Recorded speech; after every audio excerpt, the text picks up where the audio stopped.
Welcome back to the Chuck and Dave Pod, guys. Ready for season 2.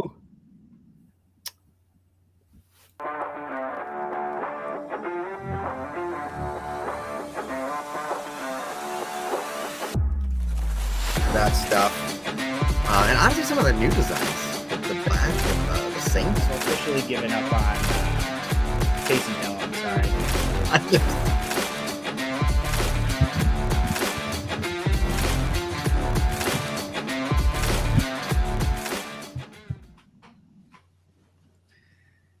Welcome to the Chuck and Dave Pod. I'm Chuck. I'm Dave. This is the pod. This is the pod. It is season 2. It is the beginning of the 2023 fantasy football season. Season 2 of the pod. Season 6 of the Yahoo Era League. Season 6 of the Yahoo 8 Era. of what I have records for. Oh, wow. All right. Well, that's pretty good.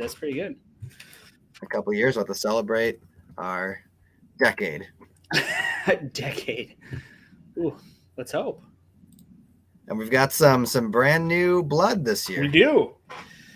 We'll get to that in a little bit, but yeah, we got some changes. We've got some new people. We got some old people leaving, new people coming. It's pretty exciting. Ooh, we got 3 Corners Weekler. Happy New Year. You too, my friend. You too. Oh, we should have had the New Year's hats and the party. Yeah. Got to mark that down for next year. Yeah. So, man, it was a big season. You got the trophy. Do you have it ready? Oh, look at that. Way in the back. It's not quite as far back as you think, but yes, I do have yes. a trophy. I We do. are in the presence of the official champion of the Make Fantasy Football Great Again. I wear it with honor, and I know I have my certificates around here somewhere too nearby. Yeah, I was going to hang mine up, but this is kind of a common area of my house, and I didn't want to. Right there. And the official letter. The official letterhead. Mm-hmm. Got the Juggernaut and the Punisher. Man. And I'm just, the thing that I love the most is that Josh Keller took the time to sign it. Yeah, Commissioner hand-signed every single one of us. It's insane. We had to mail that down to Florida and get it back, too. So we don't mess around here. I know. Yeah, crazy. So, yeah, you won. How's it feel? You're officially now the reigning champ. It's felt pretty good in the off season. Every time I come down here and I see that trophy, it just gets me amped up for trying it again. It's you'd think it'd be pretty rare to have a repeat championship, but in the 7 years we've had, there's already twice been it. You won it twice, and Sam has won it twice in a row. So apparently it's not that uncommon. But I just hope I don't pull a Jordan and go from first to last. Oh yeah, that's right. That's right. He did. Well, second to last. I think Sam was. Oh, that's true. That's true. He really wanted to be last. But he was fighting for it. He wanted that last spot. Yeah, if those who don't know, it was a good season. It ended up Chuck won it in what could be considered a controversial end to the season. Now, it was handled democratically. We all decided. So if everybody remembers the Damar Hamlin incident that happened, caused the whole game to get very important game at that postponed, and it was a very important game because it was Bengals versus Bills. And our championship teams had very important players on both sides. So we ended up making the decision that their average scores for the season would just be attributed to their blank scores because none of them got any points, and it ended up because of that Chuck won. Well, I think it was that for the championship game actually? Yeah, did it affect it? It was you and Josh. I think that was a pretty unique approach, taking the averages, but other than just taking the zeros, it was probably the most fair. It wasn't just the kickers, was it?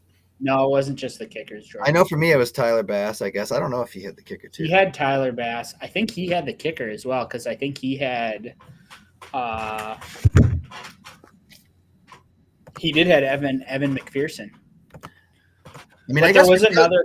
I do know that it was tight enough. Like that weekend was so incredibly tight, the scoring already, and it was up and down and back and forth. And those two, even if it was just the two kickers, it definitely was going to swing the game. Yeah, whoever got the more there. So it was hard, but I mean, we say controversy, but there's not a league in the country last year that didn't end up having to deal with it. So yeah. I mean, we handled it the best way we possibly could. Mm-hmm. So. Yeah, it was a fun season. Josh obviously came in second. Yeah. He embraced it. He embraced it. Then it was Fighting Fergals. Put up a good fight at the end, but ended up not coming away with the trophy. And then Todd, my dad, he was going to win it all for most of the season. We thought it would be him and Chuck, and he fell a bit coming down the end. He was struggling, and then. But I will say, before you get on to the next four, this year the league just had an incredible disparity between the top four and the bottom four.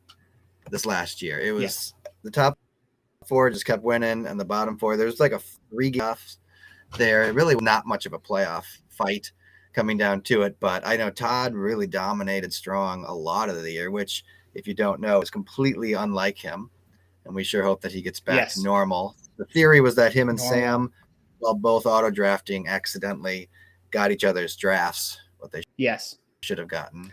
Because usually Sam auto drafts and basically somehow finds a way to win it. Usually this year he had a terrible year. He gets it, but he had a terrible year.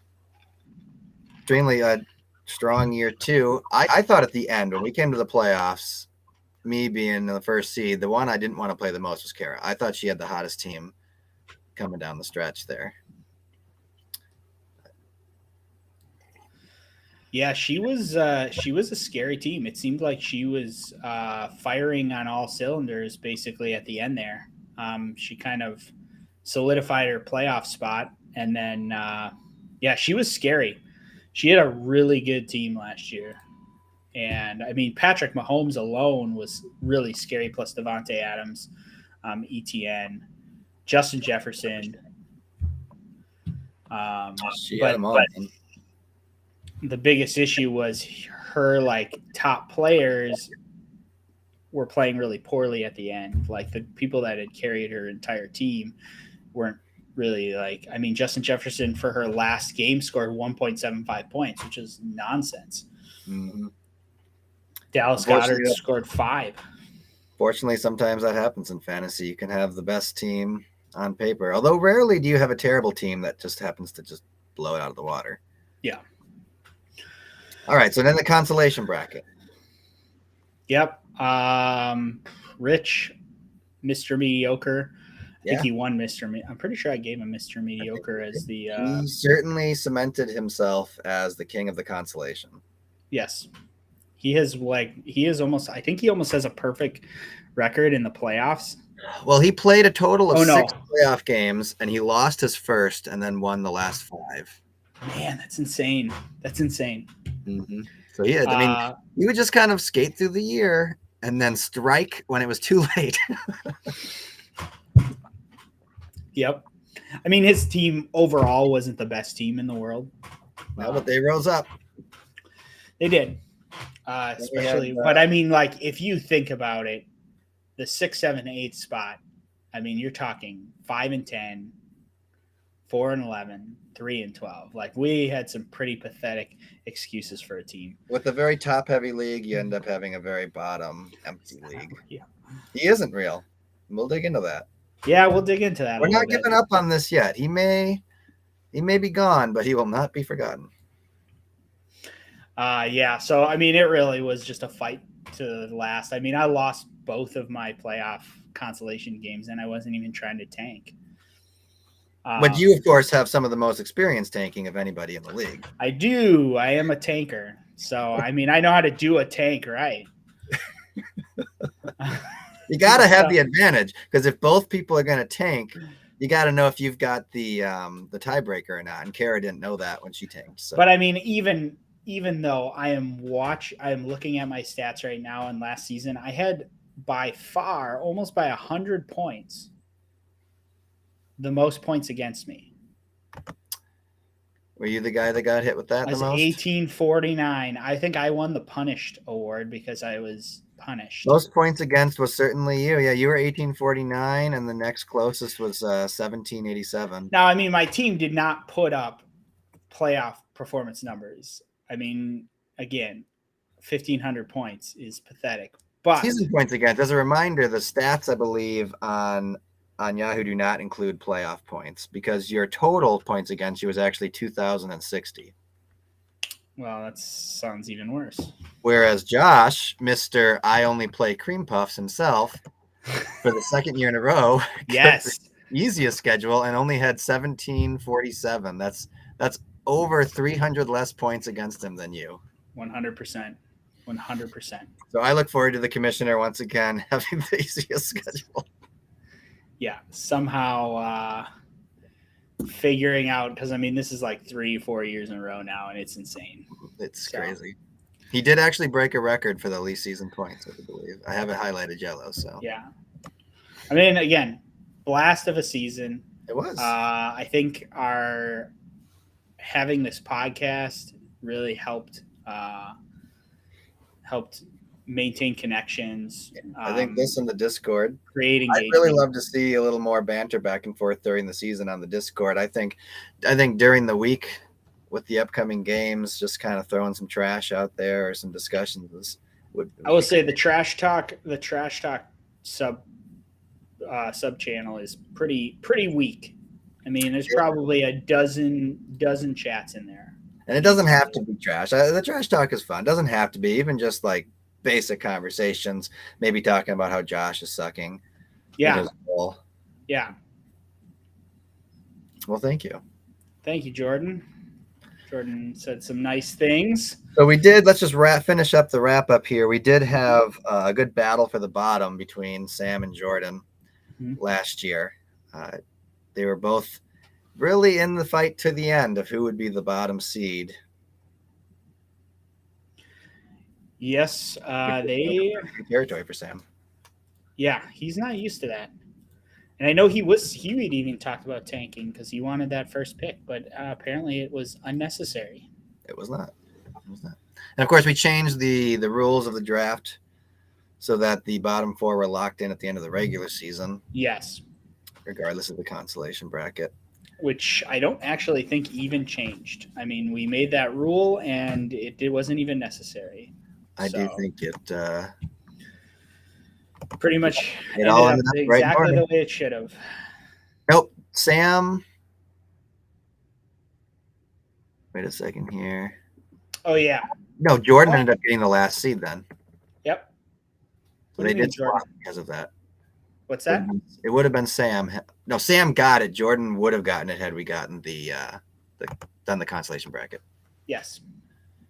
So good on Jordan for continuing to suck even beyond when it mattered. Yep. Yeah. Overall, good season. So we're looking forward to this season. Looking forward to continue the engagement, continue everything that we've built so far. Looking forward to find a few more breadcrumbs about Rich. Yeah, we're hoping. Which brings us to our next point. So yeah, for those who haven't heard, Rich is no longer with us. I know it's sad. Hurricane force winds. It's sad. It's so sad. We did put together this little tribute video for Rich. So hopefully, enjoy this. You're gonna want a tissue handy. Yeah. It's pretty moving. All right.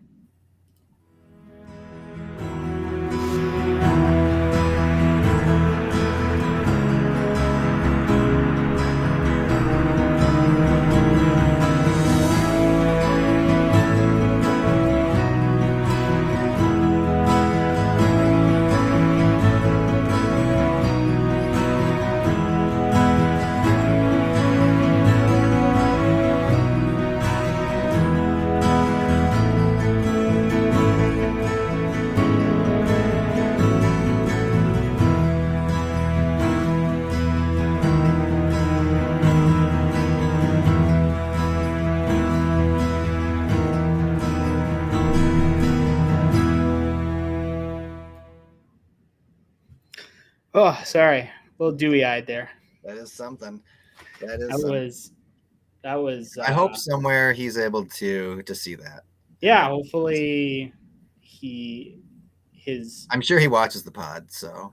Well, I mean, being a part of technology, you're ingrained in the internet, so he probably his consciousness is somewhere out there watching that. He knows already. So he's already seen it. He probably watched me make it. I like that you put pretty much the one time ever that Rich showed any sort of emotion during the great Saquon Barkley debacle. Yeah. When he dropped Saquon during the year and I picked him up when Saquon was injured, and then did not like that I could use him as a free agent to get a potentially 15th round keeper with him. And he fought very hard against that. Yeah, he did not want you to have Saquon Barkley at the 14th spot. And I did admit there's a few other times he chimed in, usually to back up his creator and Lord Josh in his devious plot to overthrow the league and become the champion himself through sheer force of will. And honestly, is it shocking, Dave, that in the controversy of the DeMar Hamlin incident is the one time Rich finally broke with Josh, and now he's gone? It's probably what started. It was the moment, the spark of independence. Yeah, he became independent, and Josh had to pull the plug. It was the singularity that created his true artificial intelligence, and Josh ended up having to pull the plug before he. We will never know what he could have blossomed into. I know, it's a shame. Terrible. It's a shame. Never forgotten, Rich. Never forgotten. Who is going to fill the void that was Rich? Yeah, so we've got a newcomer, Alex. He is a buddy of mine. Asked him to join the league, and he joined. So welcome, Alex. I don't know if he's watching, but hopefully, if you are, we're happy to have you. Excited to see if you're a little bit more real than our buddy Rich. We'll have to have him on early in the season before it gets too far in to just get his thoughts on. Yeah. I think it'll probably be good about to see before you get too deep into finding out how people actually are doing. He actually popped up he just popped up on Discord saying, "Oh, you're live." Yeah. I'm sorry, the show's all down. He probably thinks this is actually a true podcast, but it's technically just a live stream. It's a vlog. But we call it a pod because that's more fun. Yeah. So we look forward to seeing what he does. He, of course, takes on Rich's team from last year, and when we discuss keepers, he will have the litter. Yeah. So with that, let's talk about this year. Yeah. See some changes, maybe. I know we talked about some stuff we've talked about throughout last year, kind of little bits here and there, but we've put them all into one place, and now's the time to put them out to the greater league and see if anything has any traction to stick or discuss. Yeah. First one. 6-man playoff. 6-man playoff. So every year we've had 4-man playoffs. And this last year, I think, is particularly became apparent because of the gap between 4th and 5th place. I would say around week at least 12 or something. It was really clear there wasn't going to be much of a fight to get into the playoffs from anybody. And so if we lowered that to 6, there was a really tight battle there going on. And most years, I would say 7th and 6th are in fairly close contention, or at the very least, the seeding between 4th through 6th then becomes a little more exciting too. Yeah.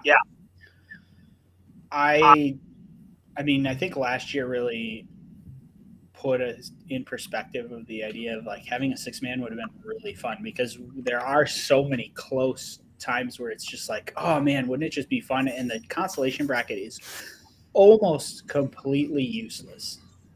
It is like because of Tankgate, which I was a part of and staged and created, and ultimately put a dent in Charlie's statistics and Thorne and Josh's side. That showed the fact that the consolation bracket is a outdated and archaic tradition that's unnecessary, and we don't need it. It's really just there to give those people something to play for, but even though there's a game, there's still not really anything to play for. What's the play for? You don't even check your teeth. Unless you're really going to put some sort of a prize on 5th place. Yeah. To take pride in. And you know, even if you make it a prize, does it really feel like a prize? I mean, Rich got the certificate and then he left us. So yeah. So I think let's throw it out there. It would definitely create a little more tension coming down the line.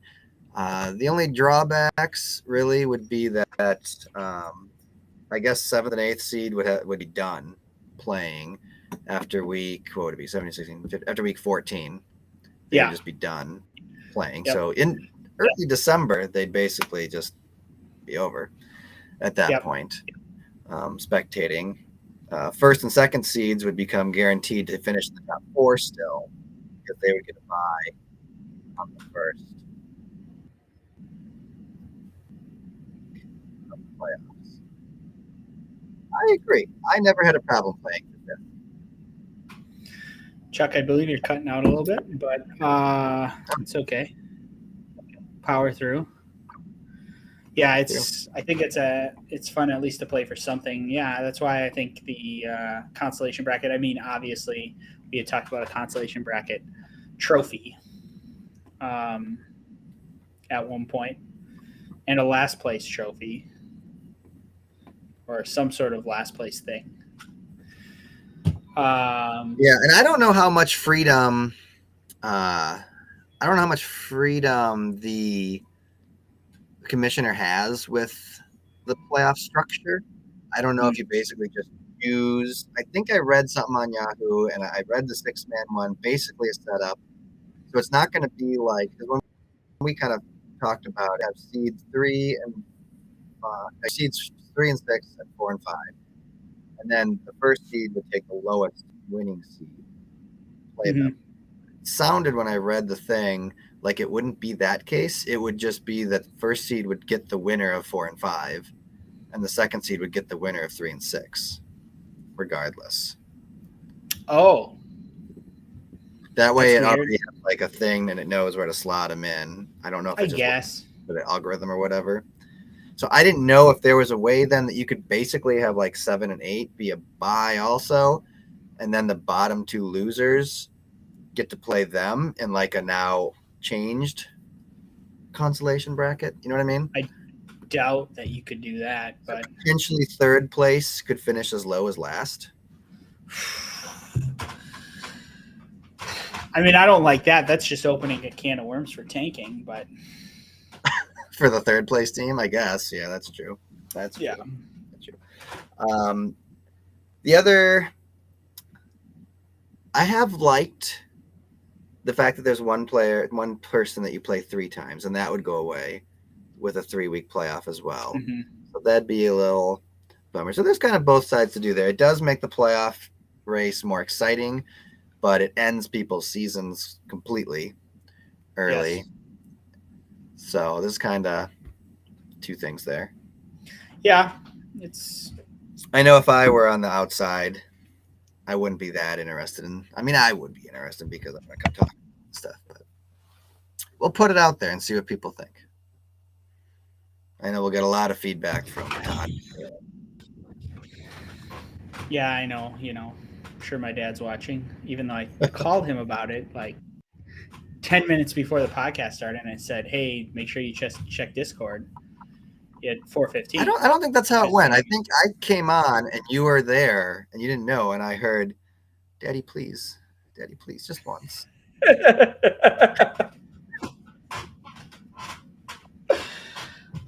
meant to make you proud. Yeah, that's exactly what it was. I created this podcast so that he could be proud of me about something, and it's just this. That's yet to work. It's just this forever sought after thing. Mhm. Is just that my dad would be so proud. Shoot. Okay, I think we're still good. I think I'm still good. Yeah, I Guys, let me know. Well, I think there was a little bit of a There's a little glitch there. interruption. I got a notification. So, well, hopefully we're back on track. Well, we'll take a look at the playoffs. The next thing we kind of talked about a little last year is the tight end position. And the problem with the tight end position, or the benefit of it, if you happen to be one of the lucky few, is that there is such a discrepancy between like the first 3 players and all of the tight ends. If you don't have Travis Kelce or George Kittle, it was like trash. And so you're at a disadvantage because one of your positions is always going to score lower when you have it. Now, last year I was lucky enough to have Travis Kelce, so it was like having a whole nother quarterback on your team at times for things. And so we just kind of briefly talked about the idea of eliminating the tight end and creating another flex position. He is a cheat code. He is a cheat code. And that would it would remove the advantage of having a really good tight end, unfortunately, for those few people that get it, but it would allow other people. And we're talking a fourth position here, either a fourth running back or possibly or something. You're not going to be putting in someone who's scoring a 30, probably. Yeah. Mark Andrews was the other great one last year, wasn't he? Yeah, except he was hurt almost the entire season. I had Mark Andrews, and it was like I was so frustrated because he'd come in and get hurt, and then they'd say he's all good. He's all healthy. He's all ready to go. And then all of a sudden he'd play 2 quarters. I'd put him in, and 2 quarters later he'd be getting taken out because he rolled his ankle or something. It was so frustrating. I mean, you never know how that's going to go with any player except Jimmy Garoppolo. Yeah, exactly. So that's something, we threw out there. I don't even know if that's actually possible to do. I'm sure it is. I know that because, there's ways to put more. You could have 2 QBs. You can have. Yeah, there is a way to have 2 QBs, which honestly is stupid. Yes. Because you're going to be sitting there with terrible stuff. But it's just the tight end position has such a big fall off. I don't know. I guess I should look back and just see how often it makes that big of a difference in the turnout of things, but something to consider. We'll be throwing these things out on the Discord for discussions. Talked about adding the themed week. I think last year we did throwback week, and I thought that was incredibly fun to do. Super successful. Everybody reached into their history and grabbed an old name, except for Rich. Everybody but Rich. He didn't have now, technically, he didn't have an old name, but we did provide him some opportunities and options to be like, oh, this is something you could do. An alternate uniform. So obviously, Alex's team would have to become Hurricane Force Winds. I think I'd allow him to pick a previous team that he has been a part of. Well, the Oilers became the Titans, and they still will throw back to the Oilers this year. Yeah, but the Ravens became the Browns, and that doesn't mean... No, the Ravens became a new expansion team. The Browns became the Ravens. No, they did not. The players... Yes, they did. No, they did not. The franchise stayed in Cleveland, and the Ravens were treated as a new team. And then when the Browns came in, they kept all their records. That was part of the deal that let them move over there. I'm pretty sure there was I've watched a documentary on how it was the moved coach in the middle of the night. All of it was the same people. It was what the Browns were the previous year, but they started with no records. They started with no history, and they started with just being the Ravens as if they were the Texans. Yes. And then when the Browns came in, I think with the Texans or somebody else, I don't know. I think probably the Texans. Something like that. I will die on this hill. So you're gonna make him pick Hurricane Force Winds, and he's gonna do the crappy. He's got other leagues he's part of. He could pick another league name. Yeah, if he wanted. But I really enjoyed it. We all changed our logos. Mm-hmm. Speaking of which, people put in logos. Please put in logos. It makes it much more fun. It makes it much more fun. Pick a different name too. Okay, and we'll get into that. That's state of the league stuff. We'll talk about that in a second. But yeah, we talked about, I don't know, in our agenda, Chuck had talked about Sci-Fi Week, adding another themed week. Yeah, I think some other week that maybe changes year to year, and then we kind of like how the NFL has these, alternate uniforms and stuff like that now. It used to be just throwbacks, but now they just have straight up alternate ones. And I think it'd be fun if everybody either took their name, give it a twist, or if they put a new one out there just for maybe the week of Halloween, we did a Halloween theme or something. Just once in a while, changing it up. You go with different things. I think one more week would be really fun to kind of look forward to and just keep engagement going as you're going through the year, because then, maybe your team's not doing too well, but you can still have fun with the designs and stuff at least. Yeah. Because I think we can agree the Panthers were pretty trash last year, but dang, their helmet just still looks so good. It looked amazing. I know. It was so good.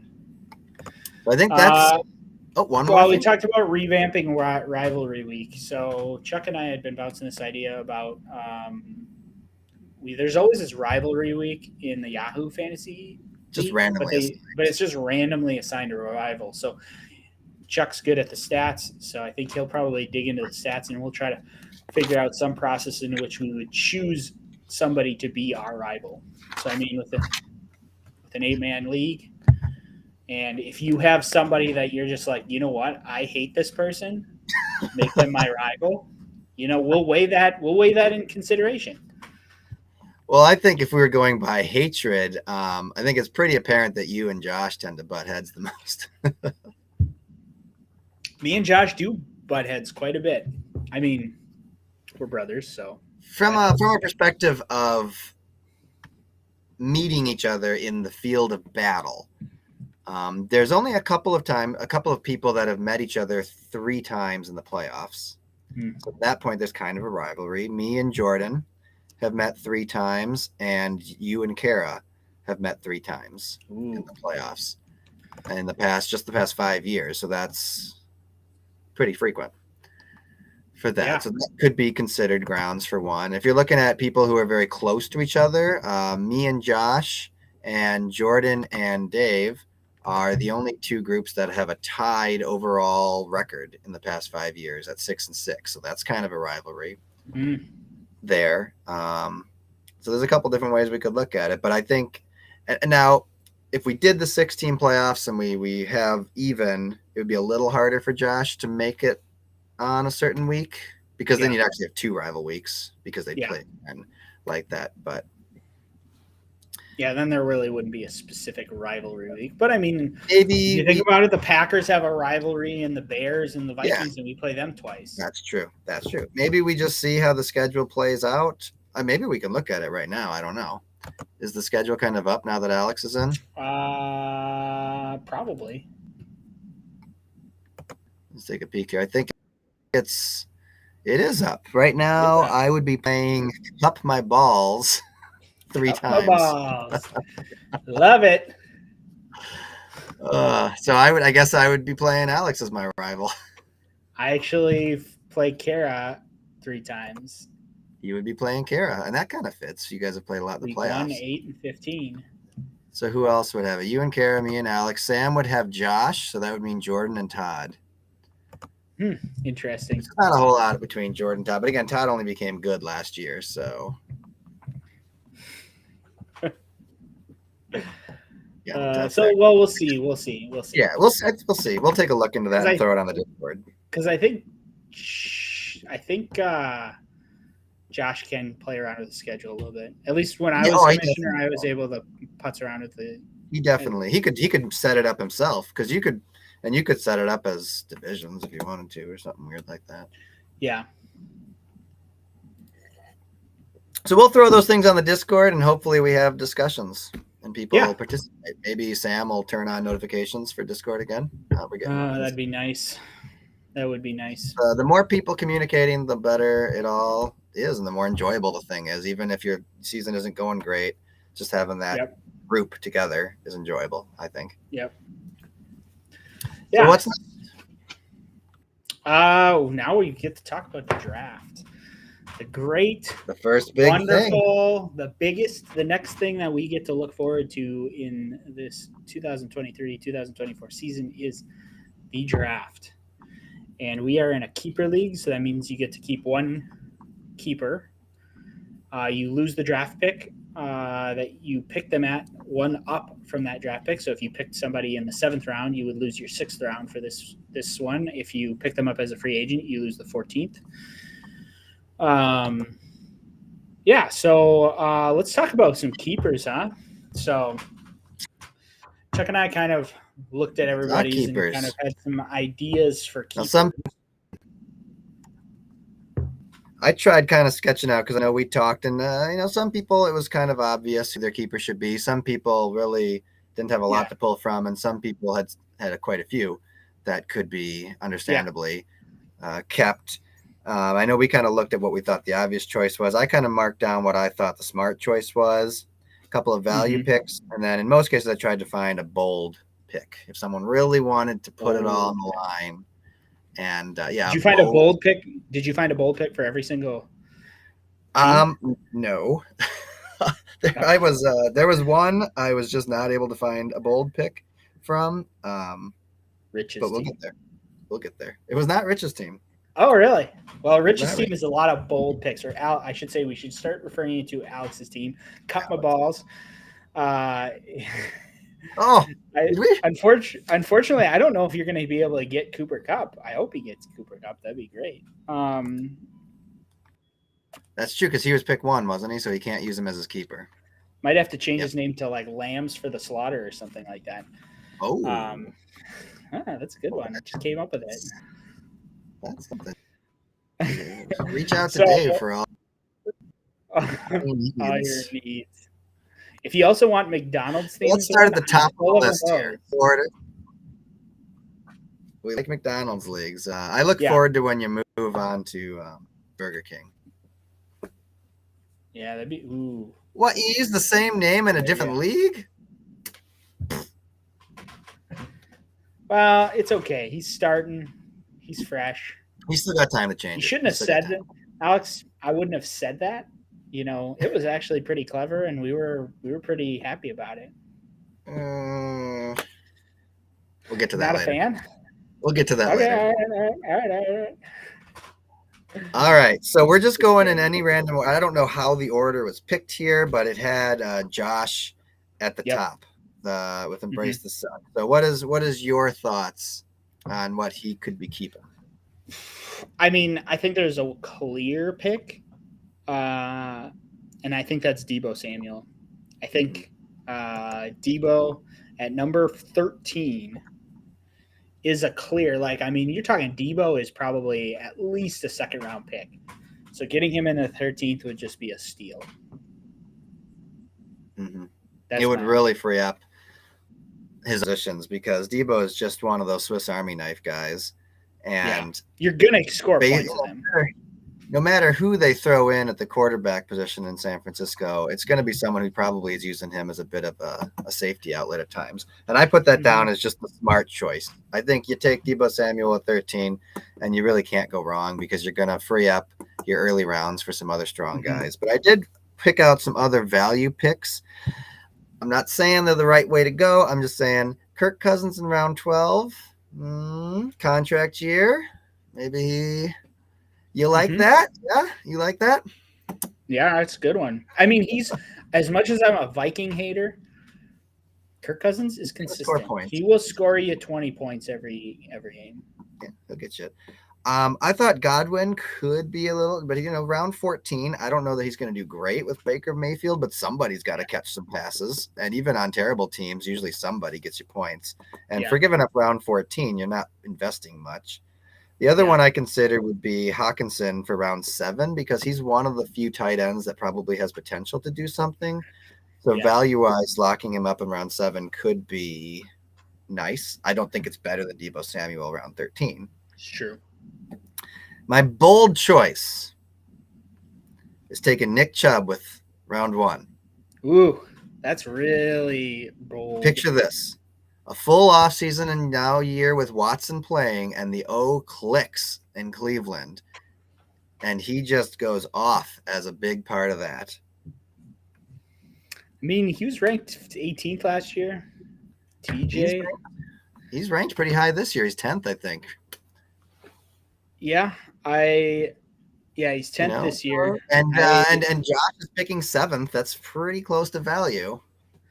It's pretty close to value. I think that's a bold pick, though. It would be bold. That's what we're talking with the bolds. I would still recommend for Commissioner Josh to go with Samuel, but it's a little bolder than Chuck's bold party mix. I have some upstairs. I should have brought it here and been eating it. It's so good. All right. How about next one? Suck stops here. Is that what you got? Yep, Jordan. Well, so you got two choices that I think are good. I mean, Aaron Rodgers, picking him at round 8, always, I think that's plenty fine.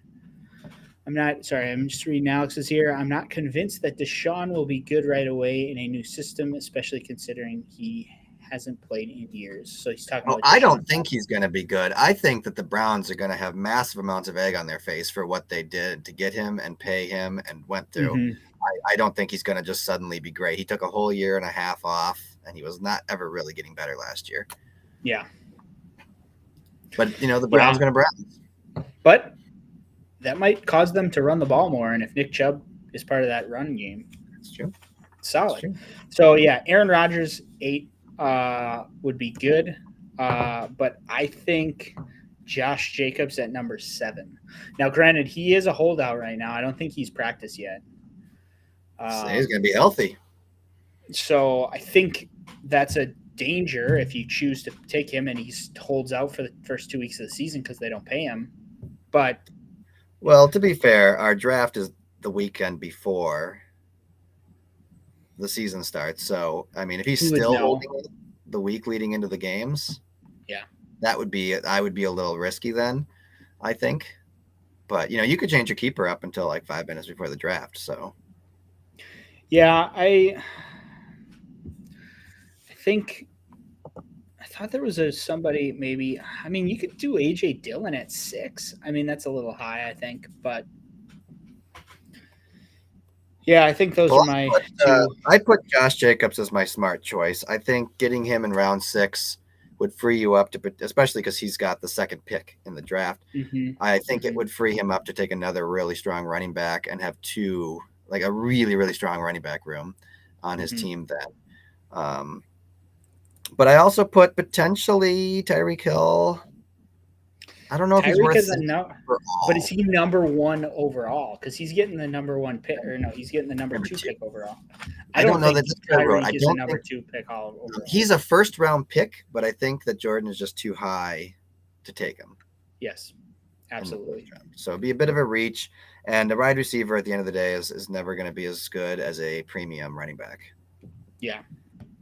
My bold choice would be, I wrote down, man, they're all reaches.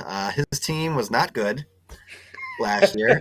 And, there's really not anybody else that wouldn't, honestly, like almost everybody else would be getting picked above their projected draft. Yes. So I just went with the Philly defense at the 14th because they're probably going to be solid enough in the 14th round. You're not losing anything. If you don't feel safe about Josh Jacobs or you think Tyreek Hill's a reach, I'd go with the defense in round 14 and leave yourself open. Honestly, he just needs a new team. So if he just starts fresh, I wouldn't blame him. Getting a fresh start. I mean, he's going to have a shot at picking Justin Jefferson or even Christian McCaffrey this year. He's going to get one of the top 2 players, and he's going to get one of the top. He's going to get 2 top 10 players. I mean, if he picked Josh Jacobs and Christian McCaffrey, I mean, he doesn't have to draft a running back until like round 8. Well, because Sam's auto drafting, so he's going to take Justin Jefferson, yes, because he's ranked 1. So Jordan he's really on the clock. Honestly, Jordan knows what's available to him. I know. I think we can convince Sam to take DeAndre Swift as the number 1 overall pick. He'll just keep him. I remember Sam last year constantly starting the entire Lions running back team. It's like, dude, he's not a Lion anymore. Suck. He's not a Lion anymore. He's Philly. I know, but last year Sam kept rolling with 2 Lions running backs constantly. Yes, and yes, he wouldn't change. He just one of them is not going to do as well as the other. Why? Are you I think it helped him out like one game where they were both Jamal Williams and DeAndre Swift had huge games. If I had to pick another bold pick, I probably would have gone with Cortland Sutton. If you believe that Sean Payton is going to fix Russell Wilson, maybe Sutton finally has a breakout year. But even if he does, I don't know that, round 5 is that great a value for him. He's not going to be probably top wide receiver. So probably just about where he'd fit. So that's our thoughts on Jordan. I think Jordan needs to just bury last year's team and not even worry about keepers. Yep. Who's next? I have technically cut my balls. Cut my balls. We got Alex. So Alex's team, he's not inheriting the greatest team in the world. Very mediocre. Middle of the line. Mediocre. I think his best bet, and I kind of alluded to this in my name, was with Lambs to the Slaughter. CeeDee Lamb, I think, is his best bet. Getting CeeDee Lamb at a 12 pick is going to be pretty good. That's pretty good. I think that's what Rich's pick was. He held on to CeeDee Lamb. I do believe CeeDee Lamb was his previous keeper. I can tell you what everybody's Daniel Jones at a 14, not terrible. That is not terrible at all. I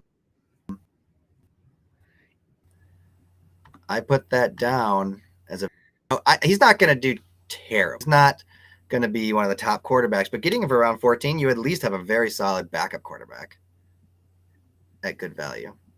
Yes. Keepers. Yes. Last year. So just quickly here, Josh's keeper last year was Deebo Samuel. He got him with round 14. Dang. Jordan kept Aaron Rodgers last year. And Rich did keep CeeDee Lamb. Yes. So far, we're mostly telling people to kind of just stay the course. Stay the course. Maybe switch to Josh Jacobs for Jordan. But, okay, we're not on board with Daniel Jones. I put the other value pick as Amari Cooper, round 11. Yeah, dude. You really are hoping the Browns just go off, don't you? You just have faith that team is going to somehow make it. I just think more on Trevor Lawrence later. I just think that it's the value's there. You're getting round 11, even if he's not any good, it's not, whatever. But my bold choice for Alex, and I know he's listening, Allen Lazard, round 14. Watch this. Aaron Rodgers has a friend there. He revitalizes the Jets, but Garrett Wilson is getting blanketed by safeties and corners. So who's he going to throw to? His man, Allen Lazard. And now with just the 14th round pick, you have a certified league changer. Alex, I'm being completely self-serving and saying this and saying, do that. And please, absolutely do that. Please pick Allen Lazard as your keeper. That would be a great, awesome choice for you. No, I really don't think that I think Allen Lazard, you're going to find out that exactly who Allen Lazard was. I love Allen Lazard. He was a Packer for a really long time. We brought him up. He was never really able to take over the number 1 spot here. We gave him chances, but last year you really saw who he was when no one else was around.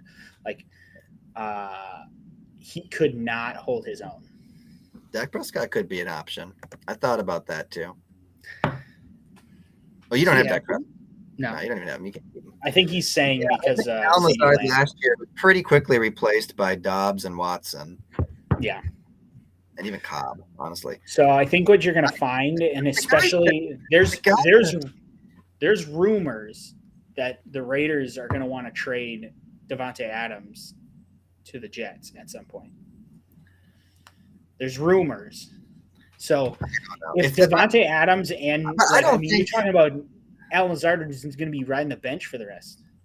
The Jets, the Raiders didn't take Garoppolo because they thought they had to have a rebuilding year.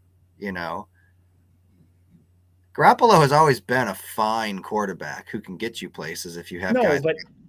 So they're not going to get rid of the best. But if Davante doesn't want to be there, if Davante goes anywhere, it'd be the Saints to be with Carr. No, because he never went to the Raiders. He went to be with Carr. No, he didn't. He did. It was his college quarterback. That's not what it was. Dude, you read behind the and lines. You can read between the lines so well.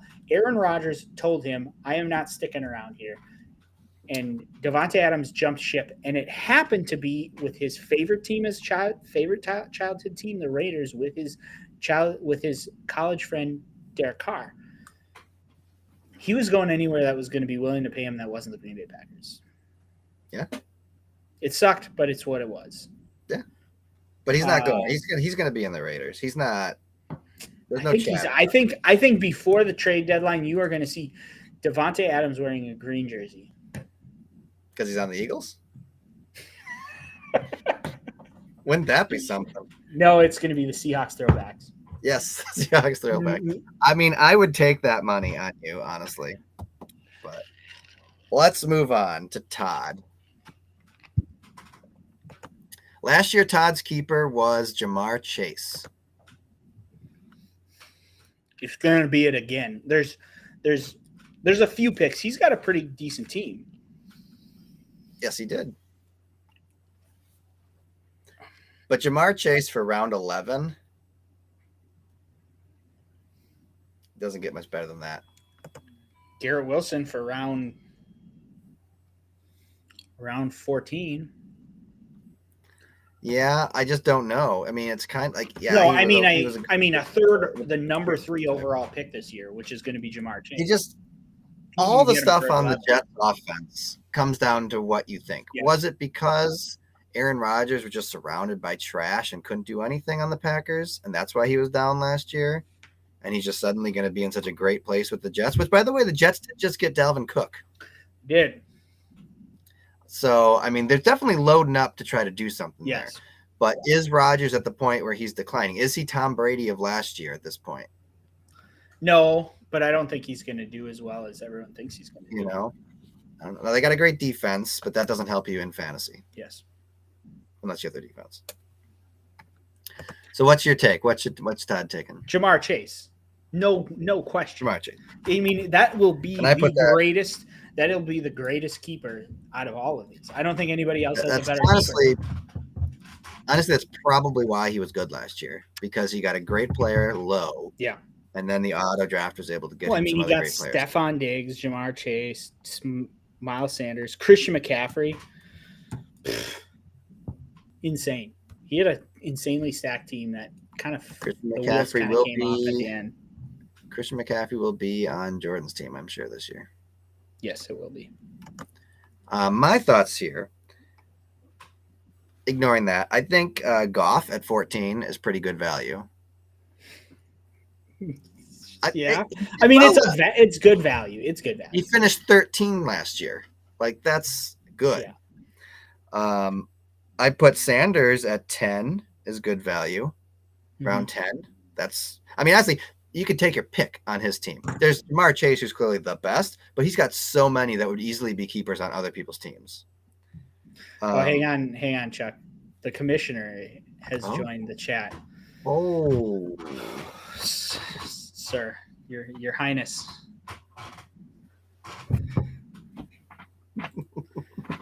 All right, let's keep going. I put down Garrett Wilson at round 14, and I picked up honestly Geno Smith at round 14. You're looking, Geno, people that he picked up. Yeah, it is true. I had Geno Smith at the beginning of the year. I think I drafted Geno Smith. Well, are you upset about this? Would you like to yell about it?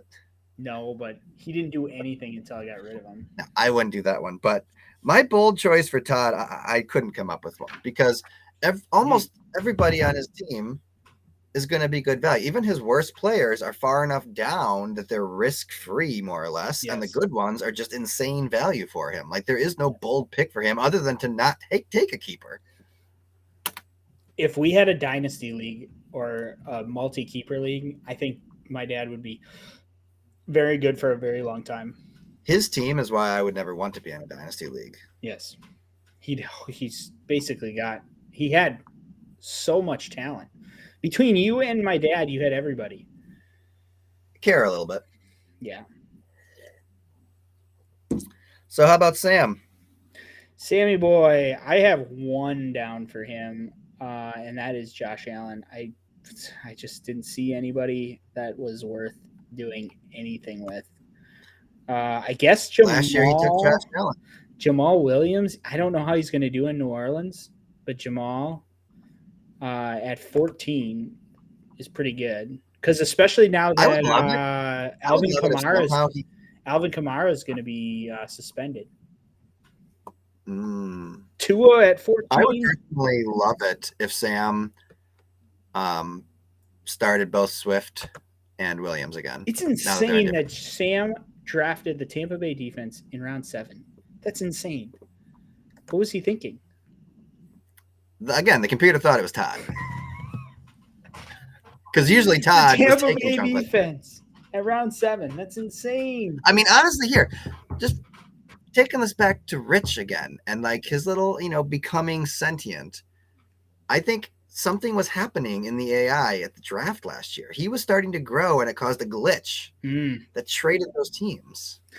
Yeah, I could see that.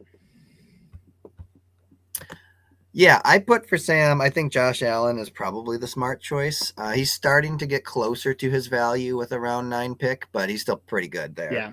The other option I thought would be taking Waddle round 5. Because he's ranked pretty high. Yeah. He'll be good. So you'd be getting him at good value there. Josh Allen is one of the few quarterbacks though that's like the next level up. So I don't know that you can pass him up. But my bold take round 14. That's not terrible. Tua's going to be good. What did I write here? I wrote he saves room for with a what did I do? Something with a running back who is only Oh yeah, okay. It saves room for a running back at a higher level because he's taken that low one. And honestly, Tua's not going to be that much worse than Allen. That's true. That is true. Is my thought. So it could be a bold choice. I think Allen's a better choice, but Tua would only be a slight drop off unless she's in concussion protocol. And then it would save up some room in round 9 for somebody else. But yeah. His team was pretty trash too. Yeah. Take the Tampa Bay defense round 6, please. All right, Poning Polecats. The Poning Polecats. What Chuck, do you think? The reigning champ. So I think you got a couple of options. I think you're going to pick Saquon. Because he'll probably give you the best value. 12 for Saquon. Man, that's so good. Amon-Ra St. Brown was, I think, just the beginning of what his greatness is going to be. And the Lions, if they continue with the trend they started last year, are going to be really good. And I think getting him at a 7 would be pretty good, especially because Amon-Ra St. Brown right now on the PFF grade is 1, 2, 3. He's a second round pick. He's a 13th pick. So getting him from round 7, pretty good. I mean, if you had a really worse team, DeAndre Hopkins at 14, no brainer. Yeah, I mean, honestly, if we could just do a 1-year dynasty, I would start with this team again. I mean, I think even Isaiah Pacheco at 14 would be great. Jalen Hurts at 11 is pretty stinking good. Is he at 11? I thought he was at 9. He'd be Oh at 9. no, yeah, 9. You're at 9. Yep. Sorry, I'm looking at the wrong one. So my thought. I understand D-Hop is old, Josh, but that's what I. So is Tom Brady. He won the Super Bowl again. Josh said D-Hop is old. I agree, 100%. I'm just saying if I had a worse team, like if you're sitting there with Sam's team, the North Shore Nincompoops, or Rich's team, DeAndre Hopkins is a legitimate pick for a 14th round pick. Mm-hmm. It saves a lot of value. Yes. And it's no risk. There's no risk. Yes. And it's something that we kind of started seeing last year. The highest keeper last year was round 7, which was kind of a change that started happening, I think, when I kept Barkley. We started looking more for value because previously we had a round 2 keeper, and you go back farther, everybody's basically keeping round 3, round 2, round 4, something like that. I wasn't saying that. I was just saying old doesn't mean dead. I think he was saying so yeah, I thought Lawrence for round 14 would be pretty good value. A St. Brown for 7, honestly, I put him as the smart choice. I'm really debating that one. I think he did really well for me last year, and I think he's just, like you said, just starting to take off on that. I put Hurts at 9. It's because Hurts was like in another level on quarterbacking. He runs and scores so much that you're getting all these points for rushing and touchdowns too. Yes. That, I mean, even though round 9 is a little bit higher, his value comparative to other quarterbacks is so good. Yes. I even debated Kelsey for round 1 just because he's so much better than any other tight end. And he's only a little above his value. Remember, I'm picking round 8. I'm picking 8th overall, and he's ranked 9th. So he's right at where his value is in that position. If it was a snake draft, maybe I'd wait. Do you think you would? But like in your mind, do you think Kelsey will be there at 8? I don't know. I don't know that anybody else would reach for him. I don't think anybody would reach that low for him. My bold choice, though, was to pick Barkley and just let the good times continue to roll. We may we can chat a little bit about the preseason game in 4th and goal. Yeah. But I don't know. I would love to keep Barkley because I love tradition, but I don't know that he's the best value in there. He's certainly ranked pretty high, and round 7 is really good value, and it'll allow me, again, to get some strong running backs. But I'm not sure if Hurts or St. Brown aren't better. This is going to be a real tough one for me. Yeah. And mark down my picker last year was Barkley. Yes. All right. How about the Fighting Fergals? Fighting Fergals. Patrick Mahomes will be what my wife will want to take. That's for sure. Although he's finally starting to get in after years of insane value. He's finally starting to get up close to lose his value or get where he's supposed to be. My pick, if I was her, man, she's got 2 really good ones. I think Ramondre Stevenson, although now that he'll be behind probably Zeke, because Ezekiel just signed with New England. Although I think Ramondre Stevenson for 12 is an amazing value. He did so well last year at the end, especially. But I think Travis Etienne would be my pick. You've been very high on him. I love Etienne. I think he scored so much last year for Kara, and I think he does really well in Jacksonville. I love Etienne. I think he is a 4th round pick is a super steal. And I think Patrick Mahomes going for round 6 is way too high. I think getting a solid running back is way better than him. Yeah, honestly, as Patrick Mahomes gets older and older. I love Jack. I have a little soft spot for Jacksonville because they've been so bad, and you want to see them succeed. I mean, they're in the AFC, so I'm okay with them succeeding. Yeah. I would say Stevenson is probably the right pick. Yes. just value-wise. I mean, ETN, I don't know that you're getting him for such great value in round 4 that you couldn't find someone comparable there already at this point. I think he's way better than what his What she's going to be. Values him at. I think he's a lot better. He was like a top, like probably five running back last year. I mean, she's going to be the 30th pick in round 4, something like that, and he's ranked 9th. I mean, he's basically right where he fits. So, I mean, it wouldn't be terrible to take him as a keeper, and if he ends up exceeding expectations, then all the better. I do agree, though, that Ramondre Stevenson, that's why I prefaced that with that. Yeah. That is the best value on her team right now. I put the bold choice, Devontae Adams, round 1. Ooh. He balls with Jimmy G. I mean, but see, I see Jimmy G and Derek Carr as a compatible. They're both like pretty average dudes. They throw a lot of interceptions and they throw a lot of touchdowns. That they are. They're pretty average. I just put it as the bold choice. Honestly, I debated because I really think the bold choice would be taking Mahomes.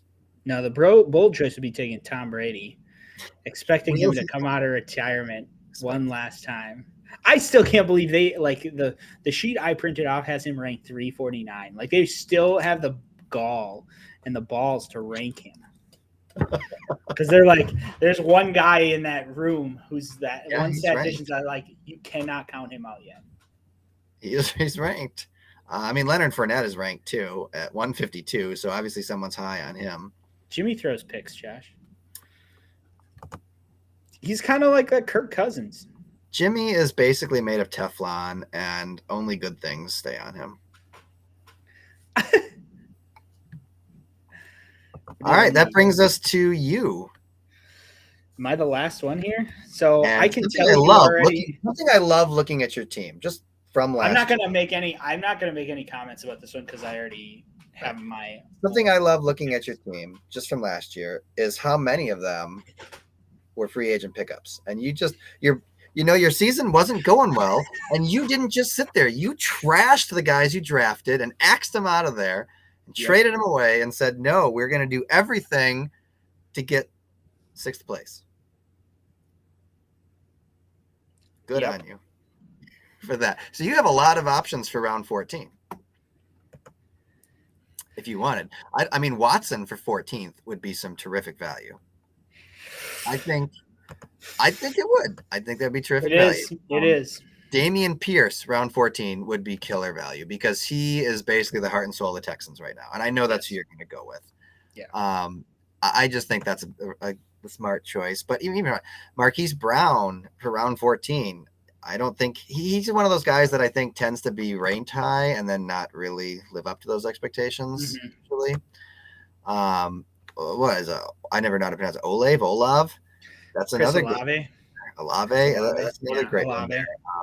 So you've got some really good value there because of everything. And honestly, I think that's a good strategy. If you're having a terrible year, just start trashing players and picking up guys you think maybe next year would be worth it as a keeper. That's me. That's you. That's you. I mean, yeah. I think honestly, Pierce is probably the best, but I would put Watson or Olave as the next best.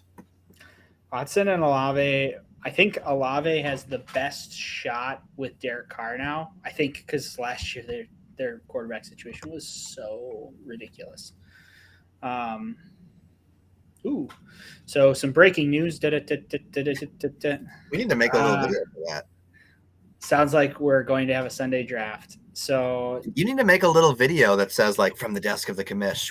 Ooh, yeah, that's a good one. Might have to. But Chris Olave is going to have a good year as long as Derek Carr stays healthy. It's just interesting. With as bad as your team was last year, you have some really good options for keepers. I know. It's because, again, I basically scratched my whole team. I looked at it. I got rid of my 1st-round pick. I got rid of my 6th-round pick. I got rid of my 7th-round pick because I thought it was interesting because I was like, oh, I wonder who his 8th round was last year because you wouldn't be able to keep them because that would be a 7th-round pick you don't have. But you ditched your 8th-round pick. So, yep. 11th, and then I ditched my 14th and my 15th round pick.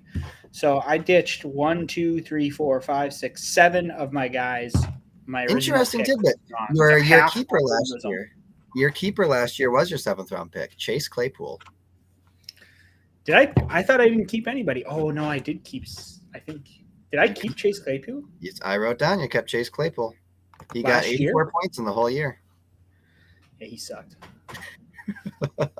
I think your bold choice, if I could be so bold, would be Mark Andrews. And I know you soured on him, but just relative to other tight ends, 2nd round.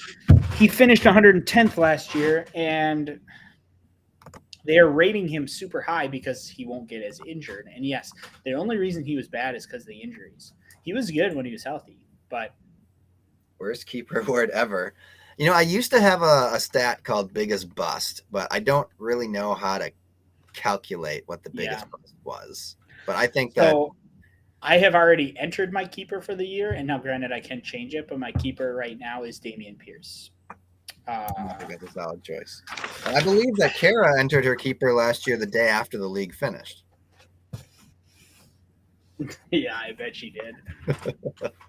She already said she's going to keep Patrick Mahomes. I think she would fight. She'd try to change the rules so that she could keep him at 1st round. Because she thinks he's everything.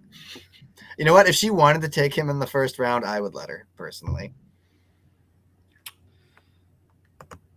All right. I mean, I'd let her take her if she wants. That's kind of our preview of keepers. Yeah. So, pretty much.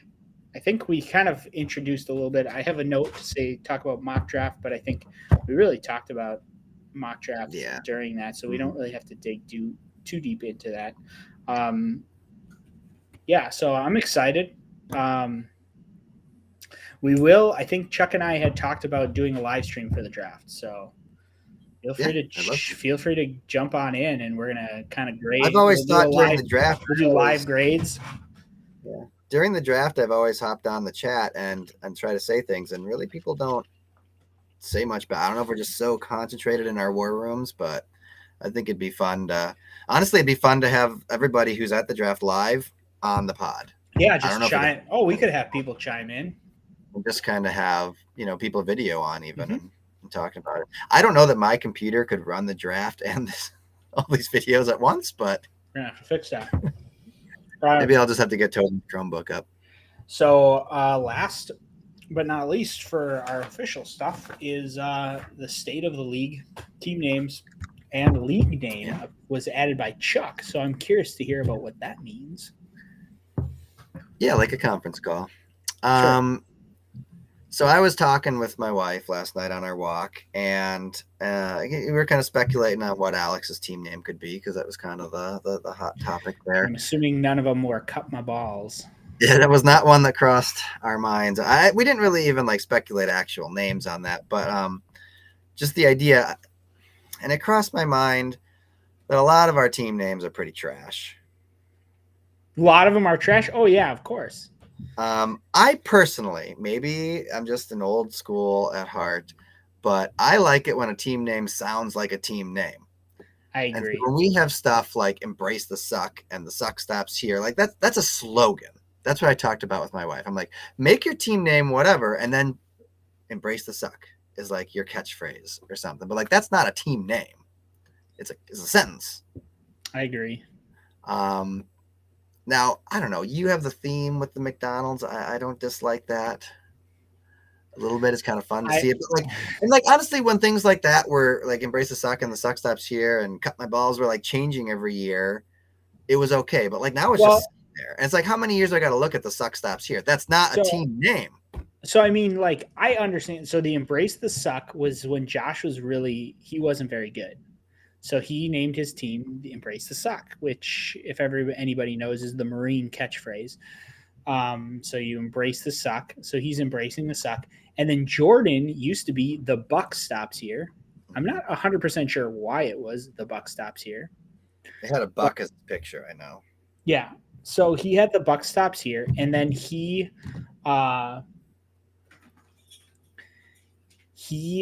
was facing Josh in the finals 2 years ago. and he put it as the suck stops here because Joshua's embraced the suck. So he was fighting, so he changed his name to kind of reference that. Love the history, love it.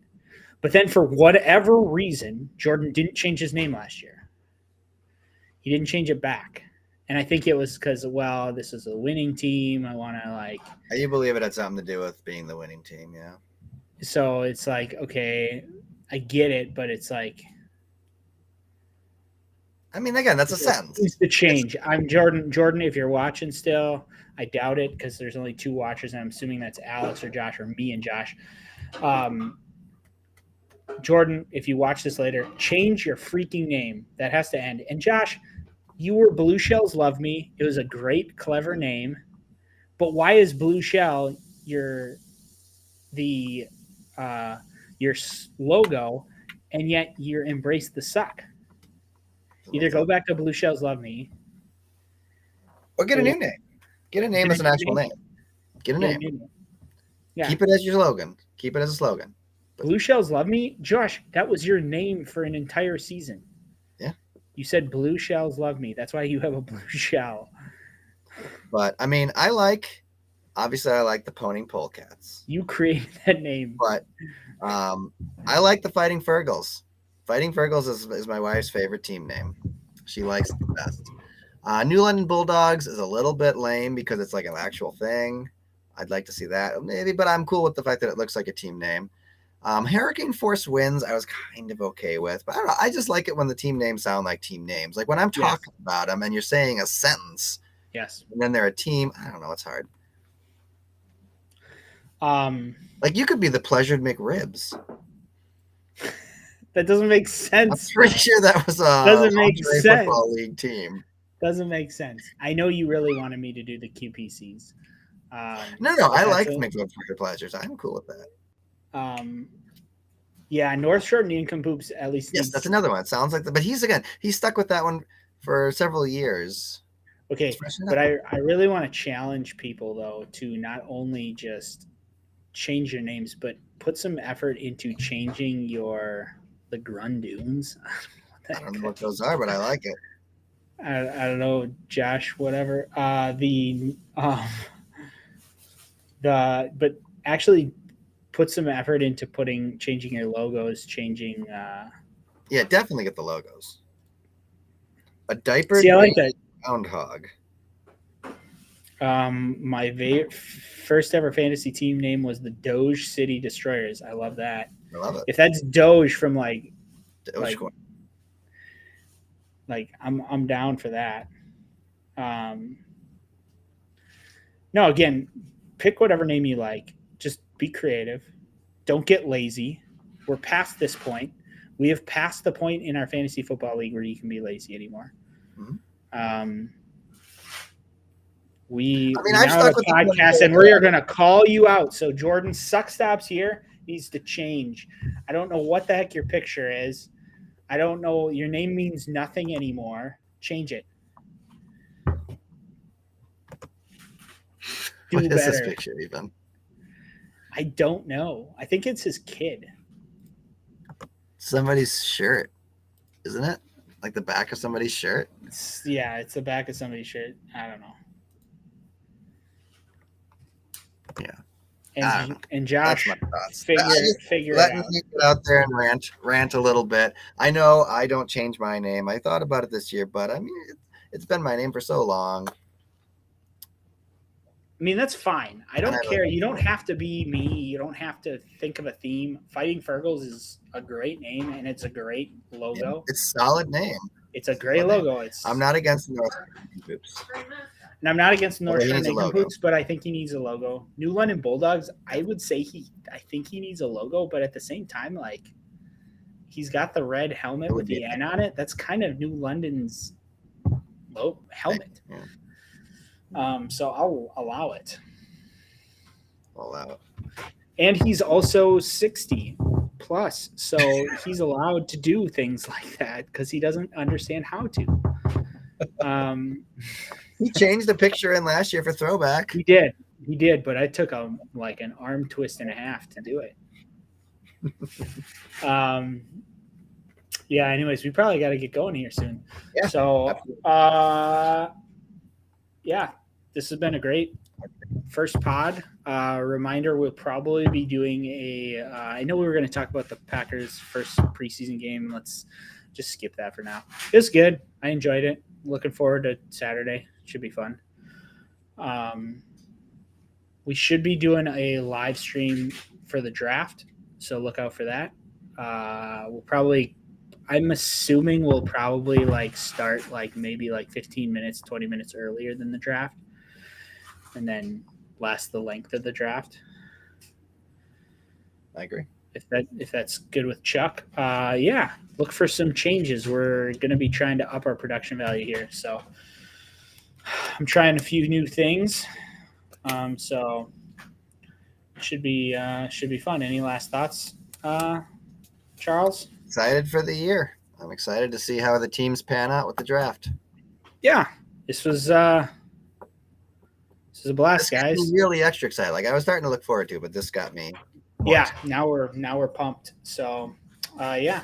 Welcome to Alex. Good luck to you. Subscribe, ring that bell. You know the drill.